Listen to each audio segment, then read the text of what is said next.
वर फिर मेरी एक गलती, एक लम्हे की बेहतियाती ने सबको खतरे में डाल दिया। मैं पीछे मड़ने लगी, लेकिन तब तक देर हो चुकी थी। रियो मेरे पीछे आ गया था। वो मुझे बचाने के लिए भागा और अचानक एक गोली ने इसके जिस्म को छींद दिया। मैंने सिर्फ चीखने की आवाज सुनी और रियो जमीन पर गिर गया। वो लम्हा मेरी जिंदगी की सबसे बड़ी गलती बन गया। एक गलत कदम और हम सब मौत के दहाने पर पहुंच गए। इधर हमारी अपनी टीम भी एक दूसरे से टकराने लगी थी। बर्लन, जो खुद को कमांडर समझता था, सब पर अपनी मर्जी थोप रहा था।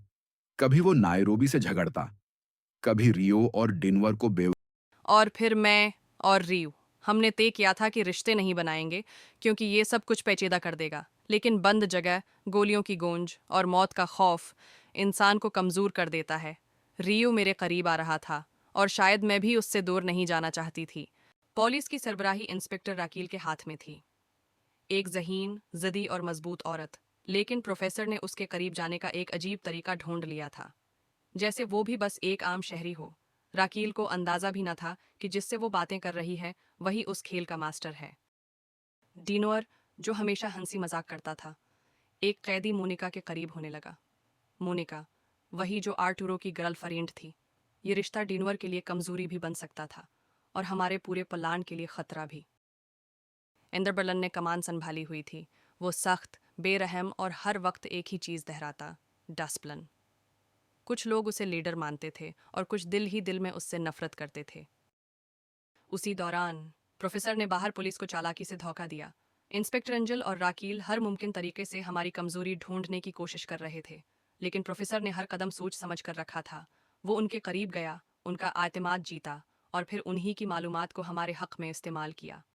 बर्लन ने डीनोर को एक हुक्म दिया, मोनिका, आर्तुरो की सेक्रेटरी, जिसने हमारे खिलाफ बगावत की कोशिश की थी। बर्लन ने कहा, उसे खत्म कर दो। डीनोर की आंखों में हचकचाहट थी। वो कातिल नहीं था, लेकिन इस वक्त कोई भी नाफरमानी मौत के मुतरादिफ थी। एक गोली की आवाज गूंजी। सबने समझा डिनवर ने बर्लन का हुक्म मान लिया, लेकिन हकीकत कुछ और थी। डिनवर ने मोनिका को बचा लिया और उसे एक कमरे में छिपा दिया। वो जानता था कि अगर ये राज खुल गया तो न सिर्फ मोनिका बल्कि वो खुद भी जिंदा नहीं बचेगा। लेकिन इसी लम्हे एक रिश्ता जन्म ले चुका था, डिनवर और मोनिका, कैदी और कैद करने वाला। मगर किस्मत ने उन्हें एक दूसरे के करीब कर दिया था। बाहर प्रोफेसर का एक नया खेल शुरू हो चुका था। वो शख्स जो हमारे दिमागों को चला रहा था, अब दुश्मन के दिल में कदम रख रहा था। राकील, वही इंस्पेक्टर जो दिन रात हमें गिरफ्तार करने की कोशिश कर रही थी, लेकिन प्रोफेसर ने उसे अपनी बातों, अपनी मुस्कुराहट और अपनी जहानत से आहिस्ता आहिस्ता अपने करीब कर लिया। मीडिया हर लम्हे रिपोर्ट कर रहा था और प्रोफेसर चाहता था कि लोगों की हमदर्दी कैदियों के बजाय डाकुओं के साथ हो। हम सब ने अपने मासिक पहने और छत पर कदम रखा। नीचे पुलिस ने हमें घेर रखा था और ऊपर हर तरफ सन्नाटा था। प्रोफेसर का मंसूबा था कि ताकत दिखाई जाए, लेकिन गोलियां कभी किसी मंसूबे को नहीं मानते। अचानक गोलियों की बौछार हुई, शोर, चीखें और खौफ सब एक साथ टूट पड़े। इसी हंगामे में डायरेक्टर ऑफ मिंट को गोली लग गई। वो जमीन पर गिर पड़ा और कैदियों के दिलों में खौफ और नफरत मजीद बढ़ गई।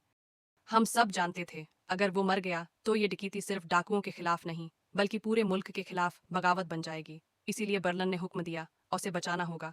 ट्रेनिंग में प्रोफेसर ने हमें यह सिखाया था कि अगर दिल के करीब गोली लगे तो जिंदगी कैसे बचानी है। राकेल बार बार प्रोफेसर से दरख्वास्त करती रही कि जख्मी डायरेक्टर को अस्पताल भेजा जाए, लेकिन प्रोफेसर ने साफ इनकार कर दिया। आखिरकार उसके मुसलसल इसरार पर प्रोफेसर ने एक नया रास्ता दिया, अगर चाहो तो एक मेडिकल टीम अंदर भेज सकती हो। ये सुनकर एंजल ने फौरन राकेल को मशवरा दिया, तुम खुद भी टीम के साथ अंदर जाओगी ताकि सब कुछ अपनी आंखों से देख सको। मगर कर्नल ने फौरन रोक दिया। उसने साफ कहा कि अगर राकील अंदर गई तो मजीद खून खराबे का खतरा बढ़ जाएगा और वो ये रसक नहीं ले सकता। यूं एक मेडिकल टीम अंदर गई। उन्होंने जख्मी डायरेक्टर का इलाज किया और साथ ही अंदर के हालात का बगौर जायजा भी लेकर बाहर आ गए।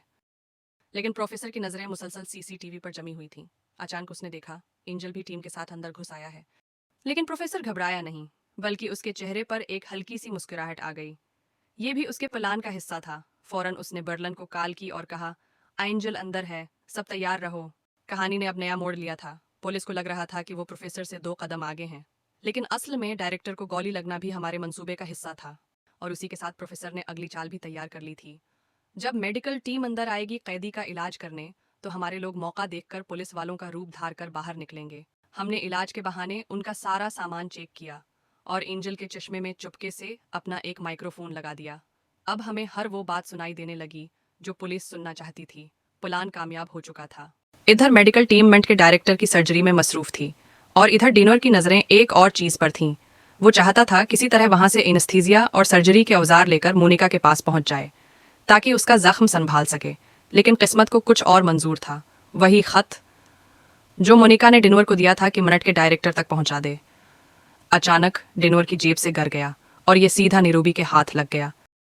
और उधर पुलिस अपनी चालों में वो हर मुमकिन कोशिश कर रहे थे कि मेडिकल टीम कम से कम 30 मिनट अंदर गुजारे ताकि दूसरी तरफ खुफिया सुरंग से उनकी फोर्सेस हम तक पहुंच सकें। जैसे ही राकिल सुरंग में टीम से बात करने लगी, अंदर लगे ब्लैकरिज ने उसकी हर बात प्रोफेसर के कानों तक पहुंचा दी। प्रोफेसर ने फौरन फोन उठाया और बर्लन को खबरदार किया, वो सुरंग से अंदर आ रहे हैं, तैयार हो जाओ, और साथ ही प्लान भी शुरू करने का हुक्म दिया। लेकिन जैसे ही मेडिकल टीम वापस जाने लगी, उसने देखा कि हेस टीम ने अपने मास्क बदल लिए हैं। ये देखकर उसे अंदाजा हो गया कि अब सब पकड़े जाएंगे और उसने फौरन रिकाल को साथियों को वापस बुलाने का कहा। रिकल ने फौरन अपनी टीम को वापस बुला लिया और प्रोफेसर एंजल के चश्मे में लगे माइक्रोफोन के जरिए सब कुछ सुन रहा था। ये देखकर राकील और एंजल सख्त परेशान हो गए कि आखिर प्रोफेसर को उनके हर मंसूबे का पता कैसे चल जाता है। टोक्यो बर्लिन से शदीद नाराज थी क्योंकि उसने प्रोफेसर का बनाया हुआ उसूल तोड़ दिया था। उसने गुन पॉइंट पर बर्लिन को मजबूर किया कि वो खुद प्रोफेसर को ये बात बताए, और जब प्रोफेसर ने ये सुना तो वो टूट गया, क्योंकि आखिर में मुज़ाकरात के वक्त पुलिस अगर पूछेगी कि सब लोग महफूज हैं या नहीं, तो हम उन्हें क्या जवाब देंगे।